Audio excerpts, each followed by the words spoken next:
So I'm currently in my hotel room in Guangzhou, which is where I'm being quarantined for the next 2 weeks. I'm not allowed to leave the room, and everything will be delivered to me, and then they have health officials coming around every so often to check our temperature and take some cultures and just make sure that we aren't a danger to society.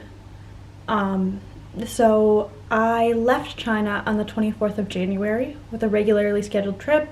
I was planning on going back home for Spring Festival and then staying there for 4 weeks to see my family, who I hadn't seen in, like a year. So, and that was right when the virus was really starting to hit China.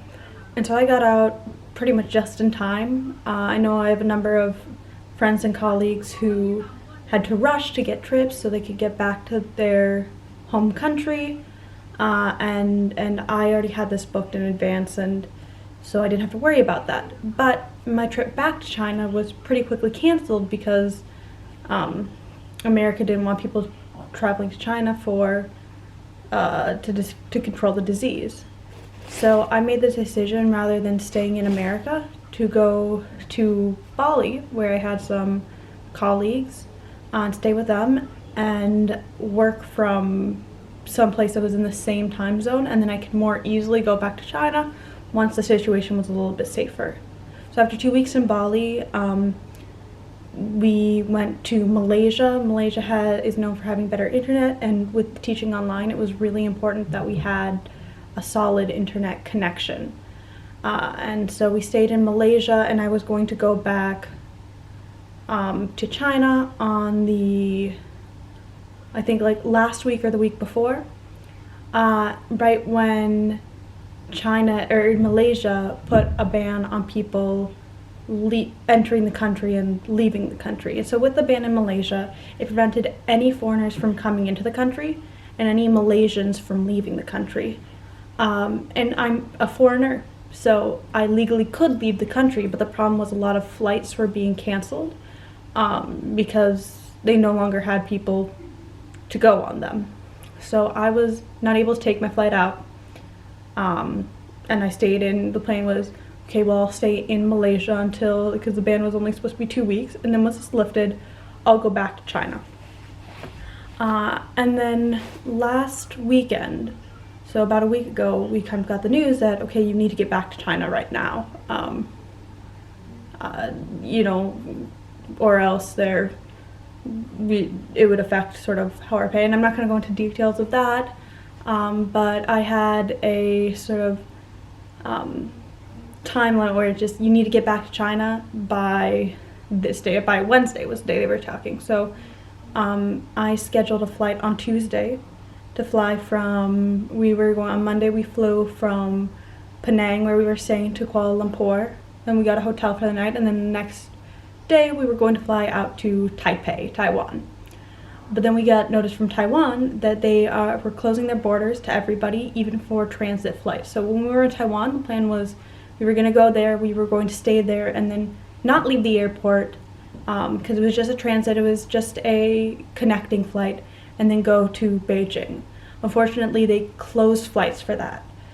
So we had to cancel our flight, and we couldn't get another flight out. We kept booking flights, and then they were canceled, and oh crap, there goes all this money that we're spending on these flights, which are priced way, way, way higher than normal. I mean, this is like a 3-hour flight that's priced like somewhere close to like $1,000 for a one-way 3-hour flight, just to get for one way. So we were looking at going from so we ended up booking a flight from the final one that ended up working was on Friday. So this was a couple of days after we had our initial flight, and so we just spent the time in that hotel room in Kuala Lumpur and just extending our stay every day.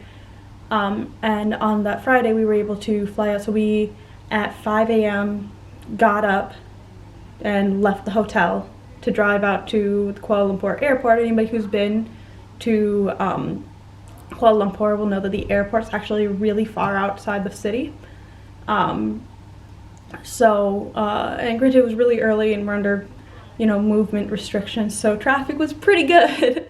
So it didn't take as long as it otherwise would have.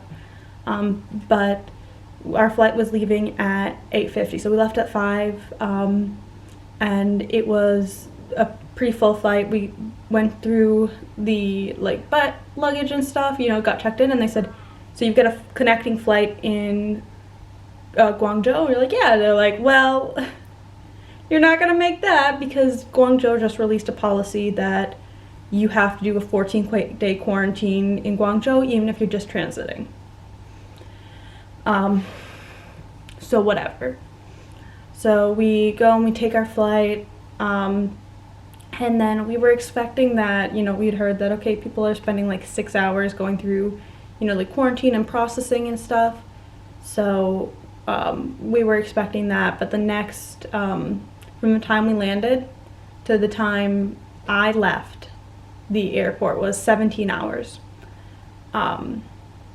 And that was a very frustrating 17 hours with not a lot of information given. Our plane landed around 12:45. That's when I was able to send the first message being like, hey, I'm back in China. And we stayed on the plane for a little while. Like they told everybody, sit down. We're gonna wait here until we're allowed to get off the plane. And everybody, I think, was kind of expecting that. So then we go into this terminal and they have ropes set up, and there are all these healthcare workers and airline workers who are dressed in they not quite hazmat suits, but as close as you can get. They're wearing these paper coverings from head to toe that are sealed off with tape around the ankles, and cover over the shoes. They've got gloves on, and there's really no way for like air to enter the suit. And then with their face, they're wearing the N95 masks, they're wearing goggles, they're wearing a face shield over that. So they're really protecting themselves from any contagion, which is good for them. A little nerve-wracking for the average traveler. And of course, everybody on that plane, we were wearing masks. I did have in China, a lot of people do have N95 masks, because that's what you wear for pollution. So I did have one that I was able to wear, that I had bought before, and so, you know, we have to wait in this line, and then you go to this other, and they have you went in this one area, and they're like, okay, now your number's called, you can go to this other area, and you have to wait there. And then they're like, all right, now you can stand in this line, and you have to wait in the line, and then you go, and they, you know, you have a QR code that you had to scan and fill in all this information, and then you scan it, and they're like, okay, you can either go this way or this way. And so I've had a little bit of a sore throat, a little bit of a cough. For the past couple days, I haven't felt very well, and I answered that way on the form, saying that, you know, I've had a couple of these upper respiratory symptoms.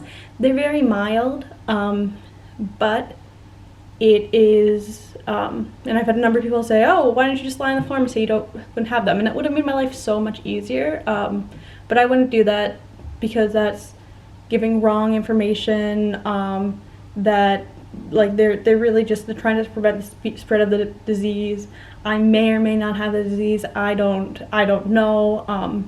You know, I'm not a doctor. I can't say that, and also it's illegal, and I could get in big trouble for lying. So I gave them the information, which was the right decision, I think, but a difficult decision because it made my life a whole lot worse for the next couple hours. So I was sent to, and so my travel companion, he was good to go, but he waited for me for a while. We sat in another waiting room for another like 3 hours, and they told us to stand up and get in the line to go somewhere else, but then they were like, oh no, sit that back down again. And so then finally we go to another line. We walk through like the gate. This is all happening in the terminal because we haven't even gone through immigration or anything yet. And they take our temperature and they send you either one way or another way.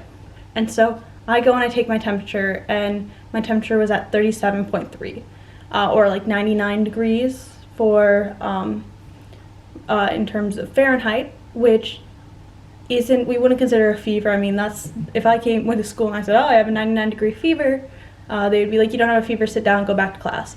And granted, for me, I don't really get, my body temperature runs really low. I don't really get fevers. So it was very much an elevated temperature for me.